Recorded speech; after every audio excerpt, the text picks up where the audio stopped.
राधे राधे दोस्तों, आज हम सुनेंगे एक लोक कथा। फैसला। कई वर्ष पहले एक घने जंगल में 4 चोर रहते थे। चुराया हुआ धन वे साधारण से बर्तन में रखते थे, लेकिन उसकी हिफाजत जान से भी ज्यादा करते थे। कुछ अरसे बाद उनका मन चोरी चकारी से ऊब गया। मैं तो ऐसी जिंदगी से तंग आ गया हूँ। हमें हमेशा चौकन्ना रहना पड़ता है, वरना हम पकड़े भी जा सकते हैं। एक ने अपना दुखड़ा रोया। हाँ, मैं भी यही चाहता हूँ कि हम लोग एक शांत और सच्ची जिंदगी जिए। दूसरे चोर ने हाँ में हाँ मिलाई। बहुत अच्छा, हम जंगल छोड़कर किसी ऐसे शहर चलते हैं जहाँ हमें कोई न जानता हो। शायद कोई साफ सुथरा काम धंधा ही हाथ लग जाए। तीसरा बोला।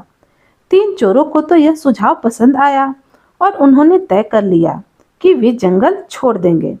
लेकिन चौथे चोर को अपनी जीविका के लिए कोई खरा धंधा करने की योजना पसंद ही नहीं आई। उस समय तो वह चुप रहा, लेकिन उसने बर्तन में रखे पैसे चुराकर भाग जाने का इरादा कर लिया। वह सही मौके के इंतजार भी करने लगा। चारों चोर एक शहर पहुंचे और वहां एक धर्मशाला में रुके। उनमें से 2 शहर के बारे में कुछ जानकारी हासिल करने के लिए निकल पड़े। जल्दी ही उन्होंने एक बूढ़ी औरत का घर देखा, जो आरामदेह तो लगता ही था और उनके लिए ठीक भी था। दोनों ने धर्मशाला लौटकर अपने साथियों से बूढ़ी के घर जाने का जिक्र किया। वह भी सहमत हो गए। चारों चोर उस घर के लिए निकल पड़े। हम चारों व्यापारी हैं, एक चोर बोला, और इस शहर में कुछ काम धंधा शुरू करना चाहते हैं। हमें आपका घर पसंद आया और इसकी कुछ कमरे किराए पर लेना चाहते हैं। हम जब तक यहाँ रहेंगे आपको अच्छा किराया देते रहेंगे। दूसरा बोला। बुढ़िया बहुत खुश थी और उसने अपने मेहमानों की खूब खातिरदारी की। आप यहाँ जब तक चाहे रह सकते हैं। वह मुस्कुराई। वह प्रसन्न थी कि उसे अच्छे किराएदार मिल गए हैं। चारों चोर पता लगा चुके थे कि वह बहुत ही नेक और सच्ची औरत है, जिसे पराई दौलत का लालच भी नहीं है। इसलिए उन्होंने अपना पैसों से भरा हुआ बर्तन बुढ़िया को संभालने के लिए दे दिया और बोला, कृपया इस बर्तन को ध्यान से रखिएगा। एक ही शर्त है, इसे तभी देना जब हम चारों साथ में इसे मांगने आए। ठीक है, बुढ़िया ने बर्तन लेते हुए कहा, और वह अपने घर के पिछवाड़े गई और देखने लगी कि कोई देख तो नहीं रहा। जब उसे तसल्ली हो गई तो उसने जमीन खोदकर उसमें बटन डाला और उसे वापस मिट्टी से ढक दिया। अब चारों चोर कुछ काम धंधे की तलाश में शहर चले गए और जल्दी वे काफी थक गए। और जब वापस आए तो बुढ़िया के घर से कुछ ही दूरी पर एक वट वृक्ष के नीचे बैठकर सुस्ताने लगे। तभी एक औरत लस्सी बेचती हुई वहां से निकली। चारों ने थोड़ी लस्सी खरीदने का निश्चय किया। लस्सी बहुत ही स्वादिष्ट थी। उन्होंने सोचा कि दोपहर के भोजन के साथ पीने के लिए थोड़ी लस्सी भी ले ली जाए, पर 3 चोर तो बहुत थक गए थे। लस्सी डालने के लिए बुढ़िया के घर से बर्तन लाने की हिम्मत किसी में न थी। चौथा चोर, जो किसी ऐसी ही घड़ी की प्रतीक्षा में था, झट से जाने के लिए तैयार हो गया। वह बुढ़िया के घर पहुंचकर बोला, मुझे मेरे साथियों ने बर्तन लाने के लिए भेजा है, लेकिन मैं तो यह बर्तन तभी दूंगी जब तुम चारों इकट्ठे आओगे। बुढ़िया मना करते हुए बोली।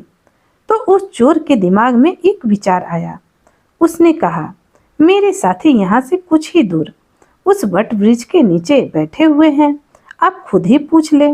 बुढ़िया घर से बाहर निकली। उसने तीनों को पेड़ के नीचे बैठे हुए देखा और जोर से चिल्लाकर बोली, क्या आपने अपने दोस्त को बर्तन लाने के लिए भेजा है? 3 चोरों ने जवाब दिया, हाँ, आप वह बर्तन उसे दे दीजिए। बुढ़िया ने सोचा कि उन्हें अपना बर्तन किसी काम के लिए चाहिए होगा और उन्होंने अपना विश्वसनीय साथी भेजा है। तब उस चोर को वो फावड़ा देती हुई बोली कि पिछवाड़े से खोदकर बर्तन निकाल ले। इतना कहकर वह अपने घर के काम में उलझ गई। चोर ने बर्तन निकाला और चुपके से पिछले दरवाजे से भाग खड़ा हुआ। इसी बीच उसके दोस्त चिंतित हो रहे थे। काफी वक्त बीत चुका था और उनके साथी का कुछ पता ही नहीं था। तीनों बुढ़िया के घर गए और बोला, हमने अपना साथी एक बर्तन लाने के लिए भेजा था, वह कहाँ है? उन्होंने पूछा। बुढ़िया ने कहा, मैंने तो बहुत पहले ही उसे बर्तन खोदने के लिए एक कुदाली दी थी, उसने आपको बर्तन नहीं दिया? वह हैरान हो गई। तीनों चोर समझ गए कि उनके साथी ने उन्हें धोखा दिया है। उन्होंने कहा, हमने आपको पहले ही कहा था कि बर्तन तभी देना जब हम चारों आपके पास आए, और आपने हमारी बात नहीं मानी। हमें तो ऐसा लगता है कि हमारे साथी ने आपके साथ मिलकर पैसा हथियाने का षड्यंत्र रचा है। बुढ़िया बहुत दुखी हुई। वे तीनों उस शहर के राजा के पास चले गए और उसकी शिकायत राजा से की। राजा ने फैसला दिया कि बुढ़िया की लापरवाही की वजह से तीनों का नुकसान हुआ है, इसलिए सारा हर्जाना बुढ़िया को ही भरना होगा।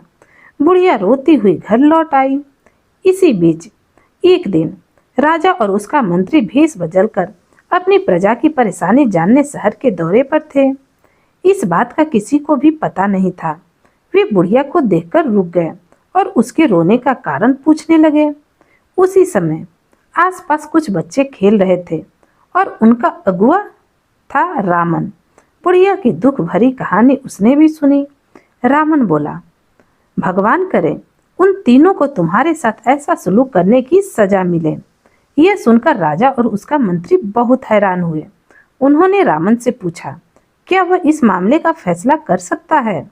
रामन ने आत्मविश्वास के साथ सिर हिलाया और कहा, वह अपना फैसला राजा के दरबार में ही सुनाएगा। अगले दिन महल में दरबार लगा। रामन न्यायाधीश के आसन पर बैठा था। उसने चोरों की कहानी सुनी और बोली, तुम्हारी शर्त तो यह थी ना कि बुढ़िया वो बर्तन तुम्हें तभी दे जब तुम चारों उसे लेने आओ। रामन के प्रश्न पर तीनों ने हामी भर दी। रामन ने आदेश दिया कि बहुत अच्छा, वह शर्त पूरी करने के लिए तैयार है, पर यहाँ तो तुम सिर्फ 3 ही हो।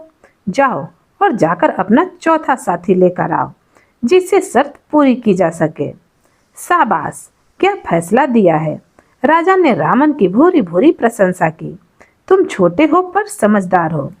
आज से तुम हमारे दरबार में ऐसे मुकदमों के फैसले में हमारा साथ दोगे। रामन का फैसला सुनकर बुढ़िया खुश हो गई और तीनों चोर अपना सा मुंह लेकर चले गए। दरबार में रामन की बहुत प्रशंसा हुई। तो दोस्तों, कहानी यहीं समाप्त होती है। अगर आपको यह कहानी पसंद आई हो तो प्लीज़ लाइक और शेयर कीजिएगा, और अगर आप मेरे चैनल पर नए हैं तो मेरे चैनल को सब्सक्राइब कर लीजिएगा। कहानी सुनने के लिए आप सभी का बहुत बहुत धन्यवाद।